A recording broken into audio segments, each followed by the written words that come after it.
Yes, it will happen in Cebu on February 15 sa waterfront. Hi. Hello. Afternoon. Yes, afternoon. Tungtong lang.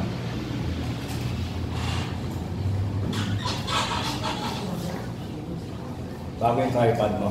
Ganda. Oo, ganda. May ingit ako.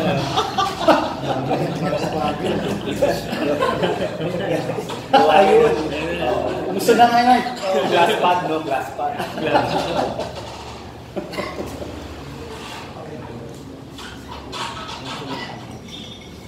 Whose idea was this? Yung parokya? Parokya 22 actually, nung 22nd anniversary namin.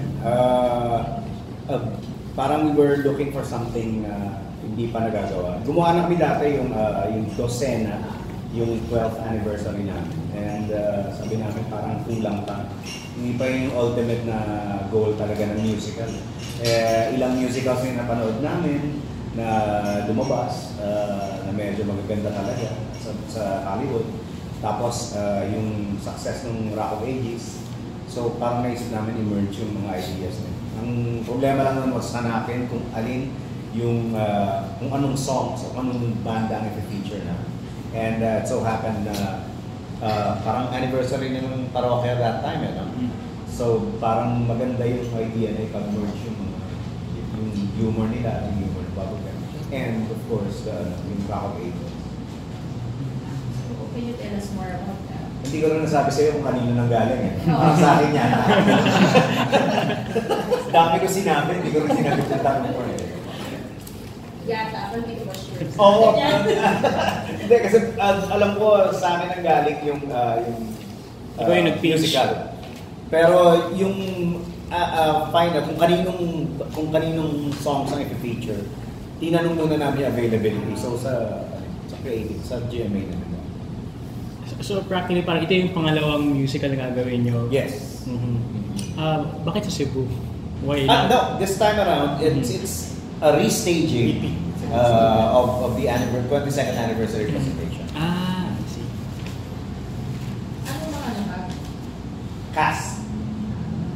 Meron lang ibang napalitan at meron ibang hindi available, unfortunately, dahil may mga soap sila na ginagawa, may ibang kabisiyan. Kaya yun. Pero mainly, pareho pa rin. Majority. So dun sa mga hindi naman nakapanood ng first staging ng musical, so anong meron sa show? Meron. It's yung tinatawag na full-blown musical na siya. I mean, yung musical theater discipline is to translate na talaga into the bubblegum psyche. So gumawa sila ng kwento na using the songs of parokya. So bali journey ng character ng si Budoy. And besides, nung pinalabas yun sa Bubblegum, it was meant to be for TV. Okay, so this time around, pag pinanood nyo, gusto nyo yung totoong musical experience, panoorin nyo ng live. Pero tape siya, kahit na yung first time, tape siya as live. Pinerform na nila, walang cut, wala. second takes, tuloy-tuloy siya. So talagang pinerform na straight on musical. Experience talaga siya, musical experience. Kaya nga, if you want to relive or kung gusto nyo ma-experience din yung musical na yun, I suggest na yung mga nasa Cebu, panoorin nyo. Talagang sarap ng experience. Or go to Cebu. Yeah, mura lang. Naging mahirap po ba sa inyo yung pagpili ng mga song? Paano nyo tinaytahi yung mga songs para mag-shoot doon sa concept ng musical? Yung writer natin, Si Vince De Jesus. Si Vince De Jesus. Siya yung unang gumawa ng draft. Tapos siya yung namili ng songs. As we progressed, habang ginagawa namin yung story, may nakita kaming mga pwede pang idagdag ng mga songs. So nagpalit kami. Pero may limit kami. Merong certain number of songs lang na pwedeng gawin. And we had to work around that. So yung creativity ng writers na lumabas din. Bali, nag-include rin po kayo ng mga hit songs or meron din bang mga songs na in-include na hindi hit song? Parang best of, tapos best. Tapos there are songs na hindi ganun ka-hit, pero swak dun sa sa story yung ginagawa. Sir, songwriter din kayo, syempre, di ba? Syempre. Yung original songs have humor. Ano yung pagkakaiba ng humor ninyo doon sa humor ng ni chief songwriter ng Parokya? That's the thing medyo similar yung humor namin kaya sabi ko swak talaga Tsaka bagay na bagay sa Parokya. Uncanny nga yung connection. Tama. Parang pag pinakinggan mo yung songs in context sa musical na, parang it was made for this musical talaga. Swak na swak. Meron po ba parang preparations yung mga cast? Kasi syempre iba yung sa TV, tapos iba yung musika. Si Direk Rams, siya yung nag-prepare talaga sa amin. Iba yung discipline. Well, yung rehearsal process is mas madalas sila mag-rehearse. Tsaka pasaway kami. You can only imagine yung hirap niya sa pag- Pero masaya na. Masaya na. Pero, yung cellphone pa lang Mahirap ang galit sa kultura ng pero pag game na. I mean, di ba? Parang na-incorporate naman nila yung both disciplines into one. Pero gotta hand it to them. Pag trabaho na. And they deliver. Bakit niya po ba napunta sa musical bubble kasi stand-up normally, talagang comedy yung kaya for so many years yun na yung ginagawa namin. And matagal na namin inimagine yung musical na comedy. And never kami nagkaroon ng totoong chance until gumawa na ng ingay yung Rock of Ages. Sabi namin, pwede. Ngayon now would be the time na gawin. Why not? Ang ganda ng mga boses nila. They can sing. No, they can sing. They can act. A lot of the Why cast not? ng Bubble Band. Why not? They've got great voices. Kung wala lang mga soap yung iba, baka nag-full-time na. Theater na yung mga Thank you. Mamadali. Why is it necessary na may iba kayo? Like, di ba Saturday Night Live? Yeah. Nagaganyan sila biglang nagiging musical yun. So, bakit sa tingin mo kailangan na through the years you Evolve. We have to adapt The show has to adapt to change, particularly itong pagpasok ng millennials sa buhay naming mga affiliates. Pinromote pa yung movie. So anyway, ano talaga kailangan open ka for change. Kasi mahirap, hindi magiging successful yung show pag hindi. Sa second as an artist, it's also important i-stretch mo yung sarili. And he's right. Patok na yung mga musicals na jukebox, di ba? And why not? It seems to me parang logical and evolution. And it's bagay na bagay with this company. One of the many evolutions na pwedeng mangyari sa show. Malay natin, hindi natin alam kung ano yung susunod na uso.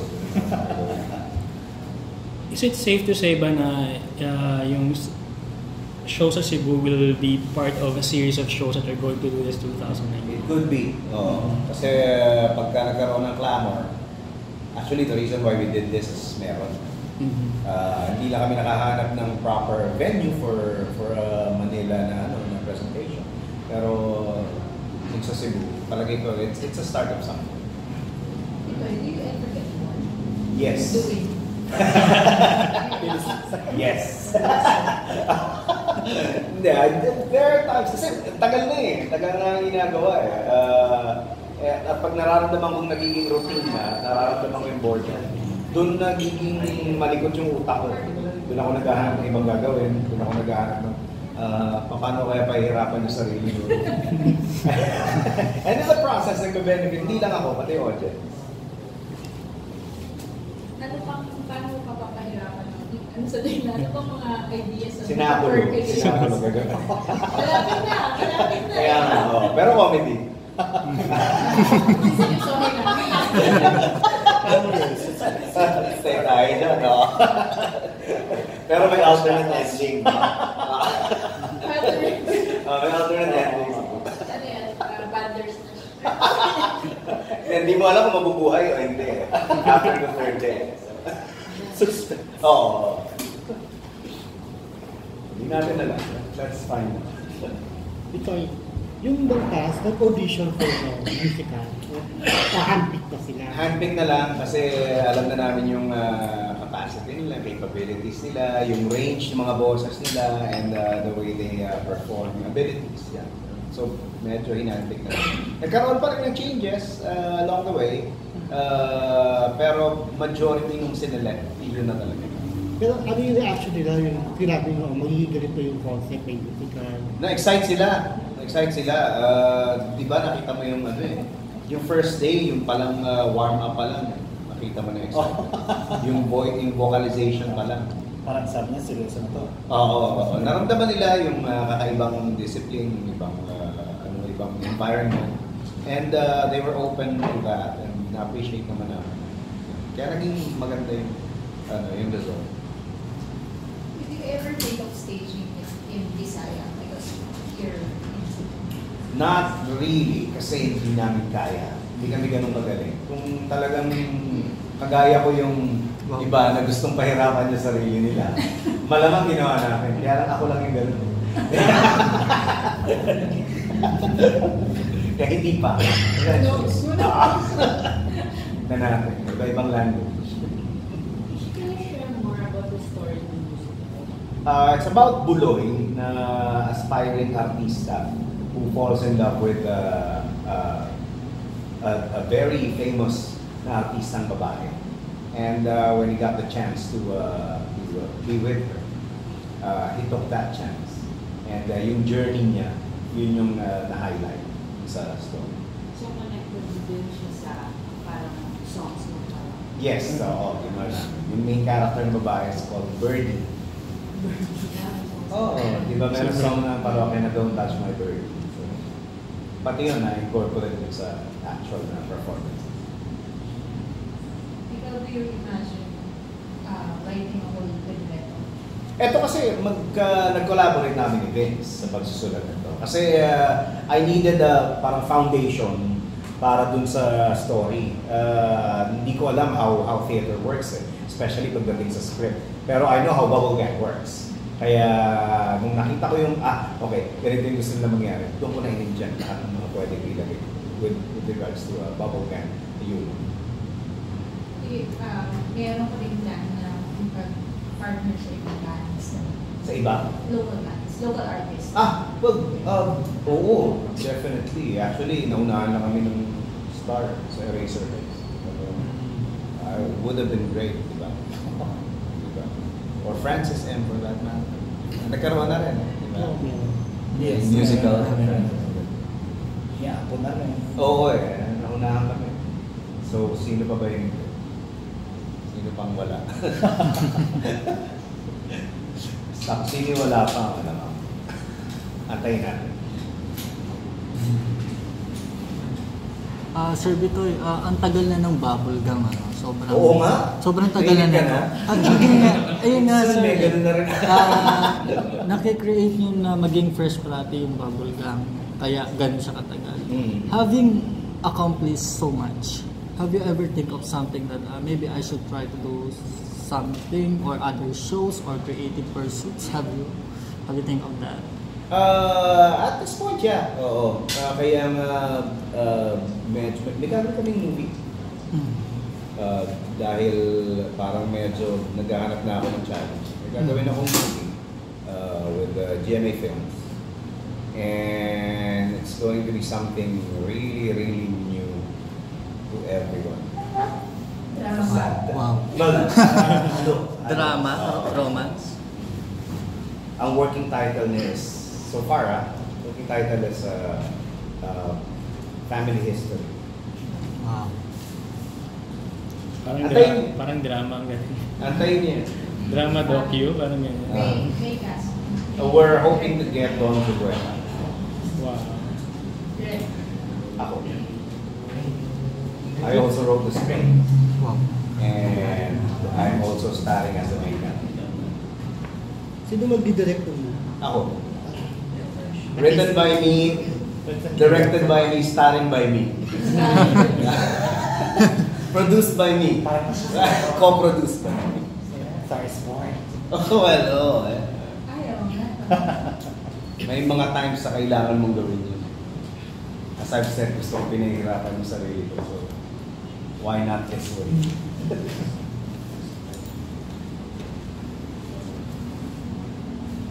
Hi, Ray. Pressure na. Tuloy lang, tuloy.